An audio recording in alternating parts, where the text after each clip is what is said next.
जय हिंद आप सभी को। देखिए आज की इस वीडियो में हम आप लोग के लिए काफ़ी बेहतरीन क्वेश्चन लेकर आए हैं।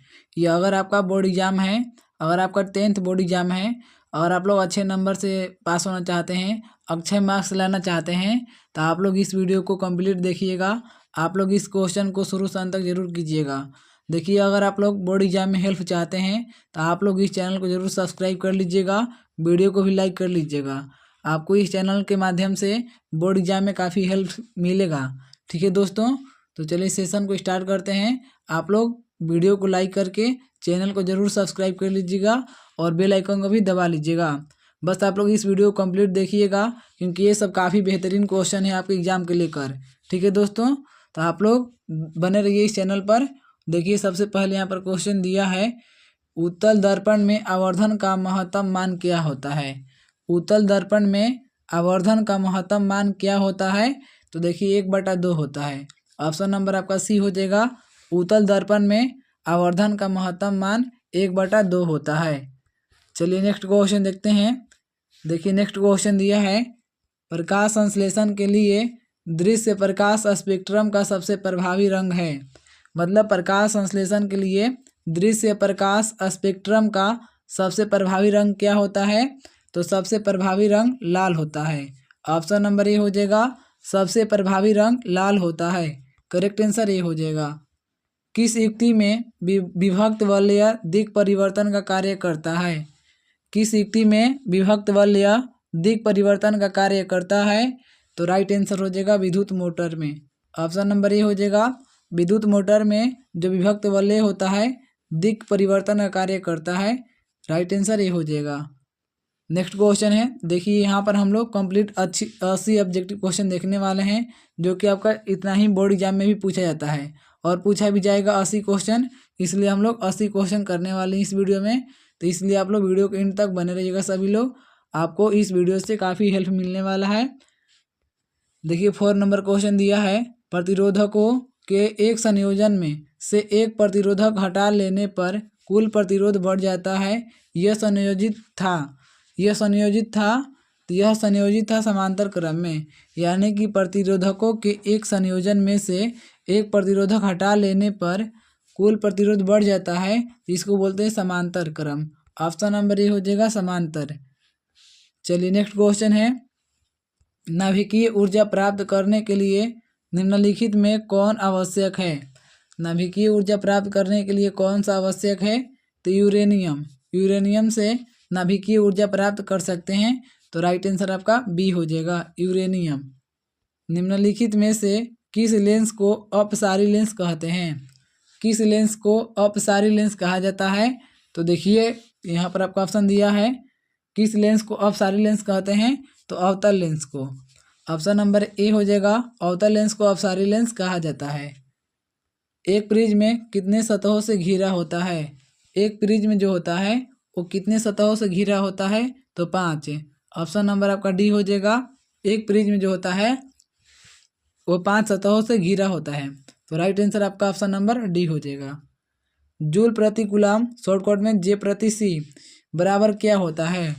जूल प्रति कूलम बराबर क्या होता है आप लोगों को बताना है। देखिए करेक्ट आंसर हो जाएगा option number A, volt. Joule प्रति कूलम बराबर क्या होता है? वोल्ट होता है। राइट आंसर आपका ए हो जाएगा। नेक्स्ट क्वेश्चन है, देखिए यहाँ पर नेक्स्ट क्वेश्चन दिया हुआ है, चुंबकीय फ्लक्स का एसआई मात्रक क्या होता है? चुंबकीय फ्लक्स का एसआई मात्रक क्या होता है? तो वेबर। ऑप्शन नंबर आपका सी हो जाएगा। चुंबकीय फ्लक्स का एसआई मात्रक होता है वेबर। करेक्ट आंसर सी हो जाएगा। जो दहन कर ऊष्मा उत्पन्न करते हैं उन्हें क्या कहा जाता है? जो दहन कर ऊष्मा उत्पन्न करते हैं उनको कहते हैं हम लोग ईंधन। ऑप्शन नंबर आपका बी हो जाएगा।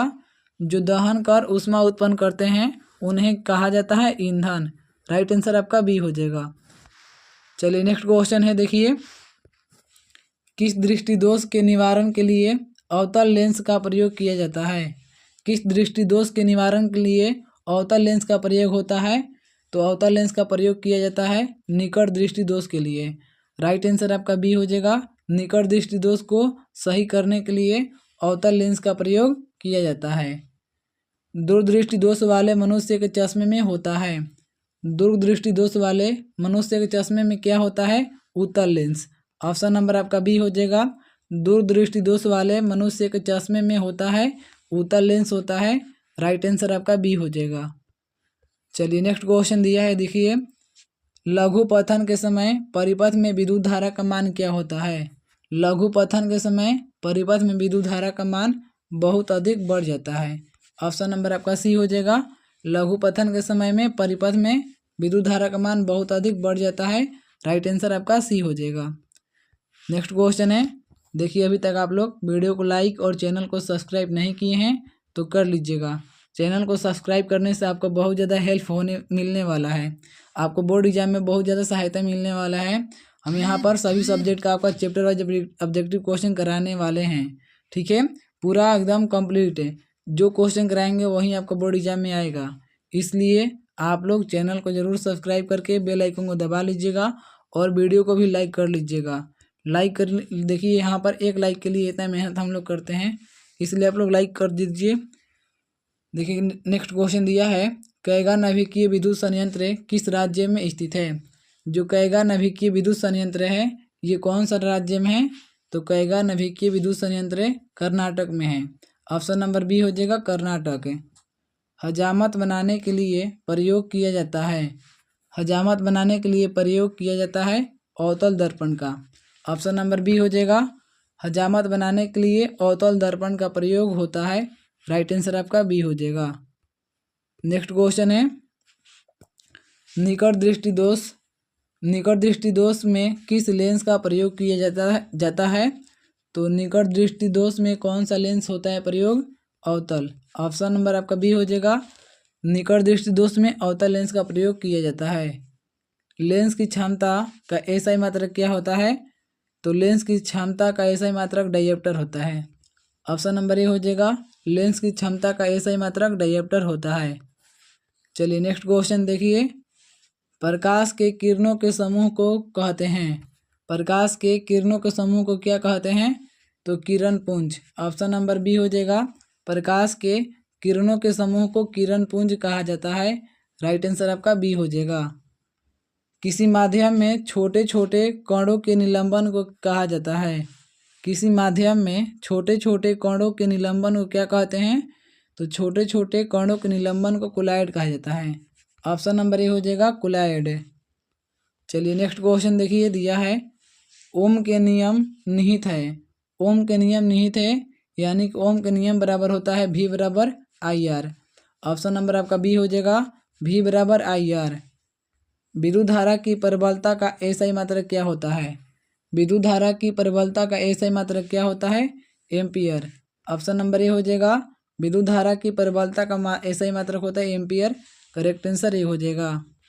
चलिए नेक्स्ट क्वेश्चन देखिए, यहाँ पर दिया है, विद्युत धारा उत्पन्न करने की युक्ति को कहते हैं। विद्युत धारा उत्पन्न करने की युक्ति को क्या कहते हैं? तो जनित्र। ऑप्शन नंबर ए हो जाएगा। विद्युत धारा उत्पन्न करने की युक्ति को जनित्र कहा जाता है। निर्गत किरण एवं अभिलंब के बीच के कोण को कहते हैं। निर्गत किरण एवं अभिलंब के बीच के कोण को निर्गत कोण कहते हैं। Right answer option number C हो जाएगा। नेक्स्ट क्वेश्चन है देखिए, धारा मापने के यंत्र को कहते हैं। धारा मापने के यंत्र को क्या कहते हैं? तो धारा मापने वाले यंत्र को आमीटर कहा जाता है। ऑप्शन नंबर आपका ये हो जाएगा। धारा मापने वाले जो होता है उसको आमीटर कहा जाता है। आवेश का मात्रक क्या होता है? तो आवेश का मात्रक होता है कूलम। ऑप्शन नंबर आपका ये हो जाएगा। चलिए नेक्स्ट क्वेश्चन देखिए, यहाँ पर दिया है, नेक्स्ट प्रश्न है, नवीकरणीय ऊर्जा का स्रोत है। नवीकरणीय ऊर्जा का स्रोत क्या होता है? तो नवीकरणीय ऊर्जा का स्रोत आपका होता है सौर ऊर्जा। ऑप्शन नंबर बी हो जाएगा। नवीकरणीय ऊर्जा का स्रोत सौर ऊर्जा होता है। विद्युत बल्ब के फिलामेंट में किस तत्व का उपयोग होता है? विद्युत बल्ब के फिलामेंट में किस तत्व का उपयोग होता है? तो उस तत्व का नाम है टंगस्टन। ऑप्शन नंबर ए हो जाएगा। विद्युत बल्ब के फिलामेंट में टंगस्टन का प्रयोग होता है। राइट आंसर आपका ऑप्शन नंबर ए हो जाएगा। चलिए नेक्स्ट क्वेश्चन देखिए, आप लोग देख रहे हैं कितना इंपॉर्टेंट क्वेश्चन है। आपको एग्जाम के लेकर काफ़ी बेहतरीन क्वेश्चन ये सब है। आप लोग वीडियो को एक बार नहीं कम से कम 2 से 3 बार आप लोग ज़रूर रिपीट कीजिएगा, ताकि ये सब जो प्रश्न हैं आपको अच्छे तरीक़े से माइंड में सेट हो जाए। निम्नांकित यौगिकों में कौन दुर्बल अम्ल है? निम्नांकित यौगिकों में कौन दुर्बल अम्ल है? दुर्बल अम्ल आपका हो जाएगा CH3COOH। ऑप्शन नंबर बी हो जाएगा CH3COOH। निम्नांकित में कौन उपधातु है? उपधातु बताना है कि आपको उपधातु कौन सा है। तो देखिए एस जो होता है उपधातु होता है, तो राइट आंसर आपका ऑप्शन नंबर डी हो जाएगा। चलिए नेक्स्ट क्वेश्चन देखिए, यहाँ पर प्रश्न दिया है निम्नांकित में किस धातु का विस्थापन उसके लवण के विलयन से लोहा द्वारा होता है? निम्नांकित में किस धातु का विस्थापन उसके लवण के विलयन से लोहा द्वारा होता है? तो उसके लवण के विलयन से लोहा द्वारा होता है तांबा। ऑप्शन नंबर आपका ये हो जाएगा, ये तांबा धातु विस्थापन होता है लोहा के द्वारा, तो ऑप्शन नंबर यहाँ पर ए हो जाएगा। खड़िया का रासायनिक सूत्र क्या होता है? खड़िया का रासायनिक सूत्र क्या होता है? तो CaCO3। ऑप्शन नंबर आपका सी हो जाएगा। खड़िया का जो रासायनिक सूत्र होता है वो आपका CaCO3 होता है। Correct answer option number A हो जाएगा, सॉरी यहाँ पर सी हो जाएगा। चलिए नेक्स्ट क्वेश्चन है, देखिए वेल्डिंग में किस गैस का उपयोग होता है? वेल्डिंग में किस गैस का उपयोग होता है? तो वेल्डिंग में एथाइन का प्रयोग होता है। ऑप्शन नंबर आपका बी हो जाएगा, वेल्डिंग में एथाइन का प्रयोग होता है। करेक्ट आंसर बी हो जाएगा। चलिए नेक्स्ट क्वेश्चन दिया है, देखिए यहाँ पर प्रश्न है अवक्षेपण अभिक्रिया से किस प्रकार का लवण प्राप्त होता है? अवक्षेपण अभिक्रिया से किस प्रकार का लवण प्राप्त होता है? तो अविलेय। ऑप्शन नंबर आपका बी हो जाएगा, अवक्षेपण अभिक्रिया से अविलेय लवण प्राप्त होता है। बेकिंग सोडा का रासायनिक नाम क्या होता है? बेकिंग सोडा का रासायनिक नाम क्या होता है? तो sodium hydrogen carbonate. Option number B हो जाएगा, सोडियम हाइड्रोजन कार्बोनेट होता है बेकिंग सोडा का रासायनिक नाम। करेक्ट आंसर आपका बी हो जाएगा। चलिए नेक्स्ट क्वेश्चन यहाँ पर दिया है, देखिए प्रश्न कह रहा है निम्न में से कौन सा उत्पाद लेड नाइट्रेट को गर्म करने पर प्राप्त होता है?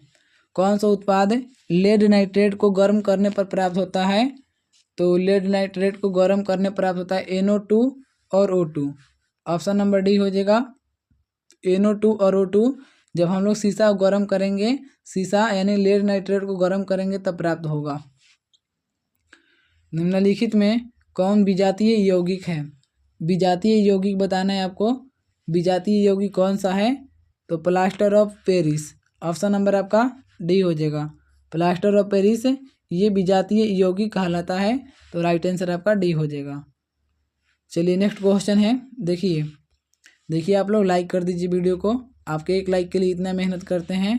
और ये सब जो है आपका काफ़ी इंपॉर्टेंट क्वेश्चन है, आपको यही सब प्रश्न बोर्ड एग्जाम में देखने को मिलेगा। ठीक है दोस्तों, तो आप लोग थोड़ा सा ये क्वेश्चन को आप लोग 2-3 बार रिपीट कर लीजिएगा और चैनल से तो ज़रूर जुड़ जाइएगा, क्योंकि अभी बहुत ज़्यादा इंपॉर्टेंट क्वेश्चन कराया जाएगा आपको, लॉन्ग और शॉर्ट सभी क्वेश्चन कराया जाएगा, जो कि आपके एग्जाम में सीधे वहीं के वहीं क्वेश्चन आएगा। इसलिए आप लोग ज़रूर जुड़िए ये चैनल से, ये लुक स्टडी चैनल आप लोगों के लिए ही बनाया गया है, तो आप सभी लोग जुड़िए और अपने दोस्तों में भी शेयर कीजिए।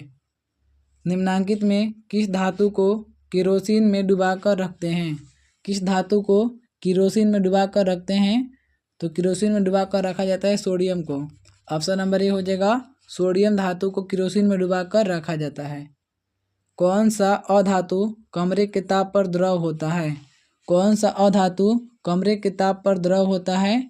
तो कमरे के ताप पर द्रव आपका हो जाता है ब्रोमीन। ऑप्शन नंबर ए हो जाएगा, ब्रोमीन एक ऐसा धातु है जो आपका कमरे के ताप पर द्रव हो जाता है। ठीक है, सीसा और टीन की मिश्र धातु को कहते हैं। सीसा और टीन की मिश्र धातु को क्या कहते हैं? तो सीसा और टीन की मिश्र धातु को सोल्डर कहा जाता है। ऑप्शन नंबर ए हो जाएगा, सीसा और टीन के मिश्र धातु को सोल्डर कहा जाता है, तो राइट आंसर ये हो जाएगा। चलिए नेक्स्ट क्वेश्चन दिया है यहाँ पर, देखिए निम्नलिखित में से किसे चाकू से काटा जा सकता है? चाकू से किसको काट सकते हैं? तो चाकू से लिथियम को काटा जा सकता है। ऑप्शन नंबर आपका ये हो जाएगा, लिथियम को चाकू से काटा जा सकता है। इथिलीन में कार्बन कार्बन के बीच 2 आबंध मौजूद हैं, जिनमें क्या होता है? इथिलीन में कार्बन कार्बन के बीच में 2 आबंध होता है मौजूद, और तब इसमें क्या होता है, तो एक सिग्मा और एक पाई बंध होता है। ऑप्शन नंबर आपका ए हो जाएगा, एक सिग्मा और एक पाई बंध होता है। चलिए नेक्स्ट क्वेश्चन दिया है यहाँ पर देखिए, यहाँ पर प्रश्न दिया है इथेन में कितने सहसंयोजक आबंध हैं। इथेन में कितने सहसंयोजक आबंध हैं, तो इसमें सहसंयोजक आबंध आपका हो जाएगा 7 है। 7 इथेन में 7 सहसंयोजक आबंध हैं। CnH2n+2 किसका सामान्य सूत्र है, तो CnH2n+2 ये किसका फार्मूला है, तो आपका हो जाएगा एल्केन। ऑप्शन नंबर आपका सी हो जाएगा एल्केन। नीला थोथा तूतिया का रासायनिक सूत्र क्या होता है। नीला थोथा तूतिया का रासायनिक सूत्र होता है CuSO4 × 5H2O। ऑप्शन नंबर आपका बी हो जाएगा, CuSO4 × 5H2O होता है। ये नीला थोथा तूतिया का फार्मूला होता है। चलिए नेक्स्ट क्वेश्चन दिया है यहाँ पर देखिए, आवर्त सारणी के उदाग्र स्तंभों को क्या कहा जाता है। आवर्त सारणी के उदाग्र स्तंभों को वर्ग कहते हैं। ऑप्शन नंबर ये हो जाएगा वर्ग। आवर्त सारणी के प्रथम वर्ग के सदस्य हैं। आवर्त सारणी के प्रथम वर्ग के सदस्य क्या हैं, तो आवर्त सारणी के प्रथम वर्ग के सदस्य को हम लोग कहते हैं, कहा जाता है आपका देखिए आवर्त सारणी के प्रथम वर्ग के सदस्य को कहा जाता है आपका क्षारीय धातु। ऑप्शन नंबर आपका बी हो जाएगा, क्षारीय धातु कहा जाता है। चलिए नेक्स्ट क्वेश्चन दिया है यहाँ पर देखिए, सोडियम कार्बोनेट का अणुसूत्र क्या होता है। सोडियम कार्बोनेट का अणुसूत्र क्या होता है, तो Na2CO3। ऑप्शन नंबर आपका ये हो जाएगा, सोडियम कार्बोनेट का अणुसूत्र Na2CO3 होता है। सबसे कठोरतम तत्व कौन सा है, तो सबसे कठोरतम तत्व आपका हो जाएगा यहाँ पर, सबसे कठोरतम तत्व हीरा होता है। ऑप्शन नंबर बी हो जाएगा, सबसे कठोरतम तत्व हीरा को कहते हैं। अकीरीय तत्व कौन है, अकीरीय तत्व कौन है, तो अकीरीय तत्व यहाँ पर आपको हो जाएगा हीलियम। राइट आंसर आपका बी हो जाएगा, ये हीलियम जो होता है अकीरीय होता है। नेक्स्ट क्वेश्चन है, आधुनिक आवर्त सारणी में तत्वों के वर्गीकरण का आधार है। आधुनिक आवर्त सारणी में तत्वों के वर्गीकरण का आधार परमाणु संख्या है। ऑप्शन नंबर आपका डी हो जाएगा, परमाणु संख्या। हीलियम कैसा तत्व है, तो हीलियम आपका एक प्रकार का अकीरीय तत्व है। ऑप्शन नंबर आपका ये हो जाएगा, हीलियम जो है अकीरीय तत्व कहलाता है। राइट आंसर आपका ये हो जाएगा। चलिए नेक्स्ट क्वेश्चन है देखिए, यहाँ पर नेक्स्ट प्रश्न दिया है, कह रहे प्रश्न कौन सा अधातु विद्युत का सुचालक है। कौन सा अधातु जो है विद्युत का सुचालक है, तो ग्रेफाइट है। ग्रेफाइट एक प्रकार का अधातु है, लेकिन ये विद्युत का सुचालक होता है। ऑप्शन नंबर आपका बी हो जाएगा। आधुनिक आवर्त सारणी में कितने वर्ग हैं, तो आधुनिक आवर्त सारणी में कितने वर्ग हैं, तो 18। ऑप्शन नंबर आपका डी हो जाएगा, आधुनिक आवर्त सारणी में 18 वर्ग हैं। करेक्ट आंसर डी हो जाएगा। चलिए नेक्स्ट क्वेश्चन है देखिए, यहाँ पर कितना इंपॉर्टेंट क्वेश्चन दिया है आप लोगों के लिए बोर्ड एग्जाम के लिए। बस आप लोग इतना क्वेश्चन कर लेंगे ना, तो आपका अच्छे मार्क्स से कोई नहीं रोक सकता है। उदासीन विलयन का पीएच मान क्या होता है। उदासीन विलयन का पीएच मान क्या होता है, तो 7 के बराबर। ऑप्शन नंबर आपका सी हो जाएगा, उदासीन विलयन का पीएच मान 7 के बराबर होता है। भारत सरकार ने बाघ संरक्षण योजना कब प्रारंभ की थी। भारत सरकार ने बाघ संरक्षण योजना कब प्रारंभ की थी, तो 1973 ईस्वी में। ऑप्शन नंबर बी हो जाएगा, 1973 ईस्वी में। चलिए नेक्स्ट क्वेश्चन है देखिए, कोशिका का पावर हाउस कहा जाता है। कोशिका का पावर हाउस किसको कहते हैं, तो माइक्रोकॉन्ड्रिया को। ऑप्शन नंबर आपका ये हो जाएगा, कोशिका का पावर हाउस माइक्रोकॉन्ड्रिया को कहा जाता है। नेक्स्ट क्वेश्चन है, प्रश्न कह रहा है किस प्रकार के जनन में जनक के शरीर से कलिका निकलती है। किस प्रकार के जनन में जनक के शरीर से कलिका निकलती है, तो जनक के शरीर से कलिका निकलती है आपका मुकुलन में। ऑप्शन नंबर ए हो जाएगा, मुकुलन में जनक के शरीर से कलिका निकलती है। मनुष्य में वृक्क संबंधित है। मनुष्य में वृक्क संबंधित है किससे, तो मनुष्य में जो वृक्क है वो उत्सर्जन से संबंधित है।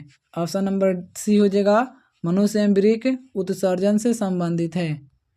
चलिए नेक्स्ट क्वेश्चन है देखिए, स्वपोषी पोषण के लिए आवश्यक है। तो स्वपोषी पोषण के लिए CO2 भी चाहिए, क्लोरोफिल भी और सूर्य का प्रकाश भी, यानी कि स्वपोषी पोषण के लिए सभी चाहिए। ऑप्शन नंबर आपका डी हो जाएगा। निम्नलिखित में से कौन सा पादप हार्मोन है? निम्नलिखित में से कौन सा पादप हार्मोन है? तो साइटोकाइनिन। ऑप्शन नंबर आपका डी हो जाएगा। साइटोकाइनिन जो होता है ये पादप हार्मोन होता है। राइट आंसर आपका डी हो जाएगा।